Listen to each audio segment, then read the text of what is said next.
Salom do'stlar. 2025 Comping Labs epizod 3 banihoyat tayyor desalaring bo'ladi. Mana chiqdi video ko'ryapsizlar.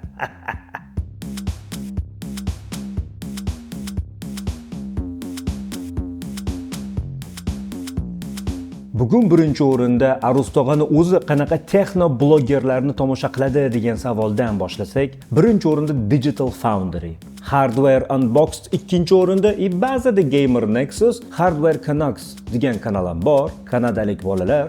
Ingliz tilida ko'raman desalaring, shu kanallar juda to'liq va sifatli ma'lumot beradi har doim. Ularni qiladigan testlariga odam 5 ketmasa bo'lmaydi. Ba'zida bitta video kartani 10 soat, 20 soatlab test qilishadi, ba'zida haftalab test qilishadi to'liq natijalarga erishish uchun. Rus tilida ko'raman deganlar uchun birinchi o'rinda Droider, Moy Computer, Pro Hightech va Roma Prosta Roma degan kanallarni tavsiya qilaman. Hammasi YouTube'da bor. O'zbek tilida to'g'risi bilmadim, o'zimdan boshqasini. 25-yilda eng zo'r kompyuter qaysi desalaring, byudjetlaring qanday bo'lsa o'shanga mos keladigan kompyuter eng zo'ri aynan sizlar uchun. Aniq bir konfiguratsiya berish qiyin, chunki hammada byudjet har xil va hozirgi paytda ming xil protsessor va video kartalar bor. Oshirmasdan gapirganda mingdan ortiq varianti bor. Lekin agar pul muammo bo'lmasa, qaysi protsessor eng zo'r desalaring, Ryzen 9900 X3D.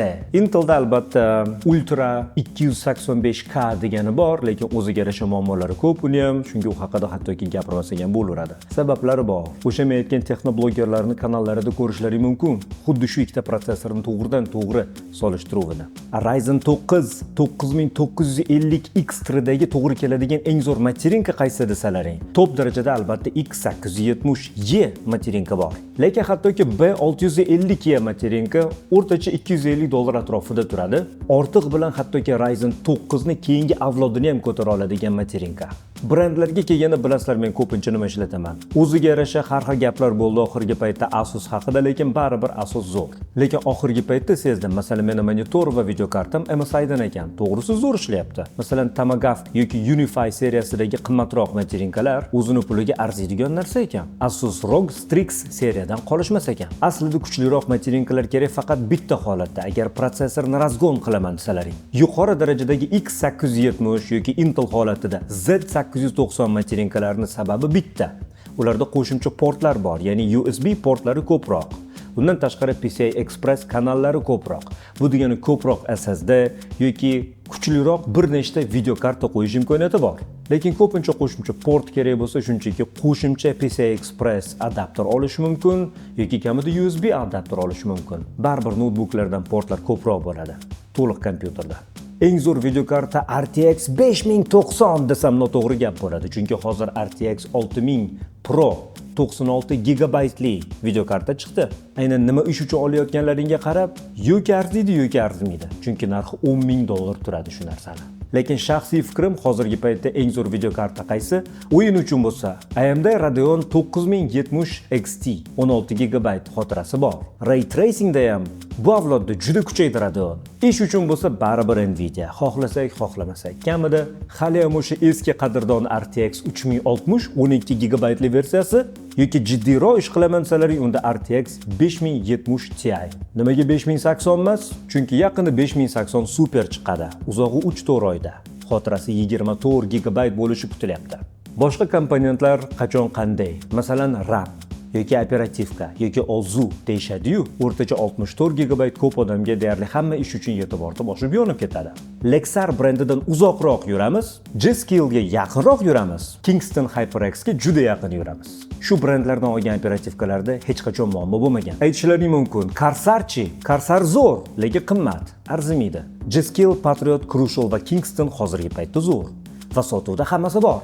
SSDda yana bir marta qaytaraman, Lexardan uzoqroq yuramiz, Western Digital, Samsung va Kingstonga yaqinroq yuramiz. Yana ikkita narsa juda muhim, blok pitaniya yoki Power Supply Unit. Bu narsani pulidan qochish kerak emas. Agar umumiy kompyuterlaring uzoqqa yetishini xohlasalaring, kamida bronz sertifikatsiya bo'lishi shart va sotuvchiga aytsalaring ko'pincha hisoblab bera oladi. Masalan, kompyuter 500 watt yeydigan bo'lsa, 600 watt olaveringlar, zarar qilmaydi. Agar sertifikatsiyasi yo'q bo'lsa, unaqa blok pitaniyaga qarash kerak emas. Va albatta eng muhim komponentlar orasida case. Shishali va umuman yopiq caselardan uzoqroq yuramiz. Setkali va oldida kamida ikkita ventilyatori bor caselarga yaqinroq yuramiz. Eng zo'r sichqon va klaviatura. O'zlaring tanlaysizlar, joyida ishlatib ko'rib albatta. Agar ishlatishga bermasa, boshqa magazinga boringlar. Boshqa gap yo'q. Mexanika, membrana ko'pincha holatda farqi yo'q. Va odatda vazifaga qarab hamada har xil talab. Bosib ko'ringlar, bitta ikkita emas, aynan yozib ko'ringlar, butun tekst. Sichqonlar haqida bitta qo'shimcha gap. Simsiz sichqonlar davri kelibdi. Men o'zim 2 yildan beri ishlataman va to'g'risi muammosiz. Chunki hozirgi paytda aynan gibrid sichqonlar juda ko'p. Ya'ni ham sim bilan, ham simsiz ishlatish mumkin. Simsiz ishlatganda batareykasi tugab qoldimi? Simga ulaymiz ishlataveramiz. Monitor haqida alohida gap bor. Birinchi o'rinda IPS bo'ldi, boshqa variant yo'q. OLED zo'r, ranglari zo'r, tezligi zo'r, qoralari zo'r. Lekin vaqt o'tib piksel yonib qolish muammosi yoki burn-in degan narsa hali ham hal qilinmadi. Shunga arzimaydi. Va albatta 8 bit yoki 10 bit bo'lsa, ranglarni zo'r chiqarib bera oladi. Aynan grafический dizayn bilan shug'ullanadigan do'stlarimiz uchun albatta Asus ProArt ortig'i bilan yetib ortib oshib yonib ketadi. Aynan o'yinlar uchun gertsi baland bo'lishi shart. Lekin nazarda tutamiz, yuqori gerts degani ko'rsatishi zo'r degani emas monitorlarda. Aksincha. Odatda eng yuqori gertsli monitorlar bu TN matritsali monitorlar va ularning rang chiqarib berishi juda yomon. Odatda unday monitorlarda faqatgina to'g'ridan qaraganda hamma narsa toza ko'rinadi. Lekin sal chetdan qarasa o'sha ranglar buzilib ketadi. Shu sababli IPS har tomonlama zo'r va aynan VA kategoriyadagi matrisadan eng uzoqda yuramiz, chunki u eng xira tipdagi matritsa. Yana bir marta qaytarib o'taman, sizlarga kerak. IPS kamida 8 bit va albatta 120 Hz va undan baland. Hozirgi paytda 24 dyum Full HD dan kichkinasini olish arzimaydi, to'g'risi. 2K deymiz noto'g'ri, aslida Quad HD, ya'ni 2560 ga 1440 razresheniyadagi monitorlar kelajak uchun zo'r. Lekin o'sha gap kimga qanaqa? Masalan, grafический dizaynerlar uchun, video montajyorlar uchun 4K zo'r. Men o'zimda 3 ta Quad HD monitor turibdi. 170 Hz, 2560 ga 1440 va albatta IPS. Shu yerda kompyuterlar haqida videomizni tugatsak ham bo'ladi. Yo'q, yangi kategoriya qo'shildi. Eng zo'r VR, virtual reality, virtual olam. Va men sizlarga 1000% qat'iyat bilan aytishim mumkin bo'lgan bitta shlem, men o'zim tavsiya qilishim mumkin bo'lgani bu albatta Meta Quest 3. 3S emas, 2 emas, Pro emas, aynan 3. Yangi Pro topish mumkin o'rtacha 750-800 dollarga. Yoki ishlatilgan Quest 2 topish mumkin o'rtacha 150-200 dollarga.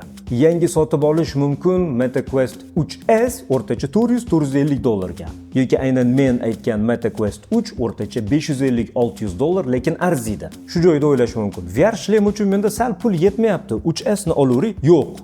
Kutamiz, qo'shimcha pul yig'amiz va 3 ni olamiz. Hattoki BU bo'lsa ham 3 ni olgan arziydi. O'rtacha 400 ga topsa bo'ladi 128 gigabaytli versiyasini. To'g'risi VR haqida hali alohida bitta video qilamiz, o'shanda chuqurroq gaplashamiz.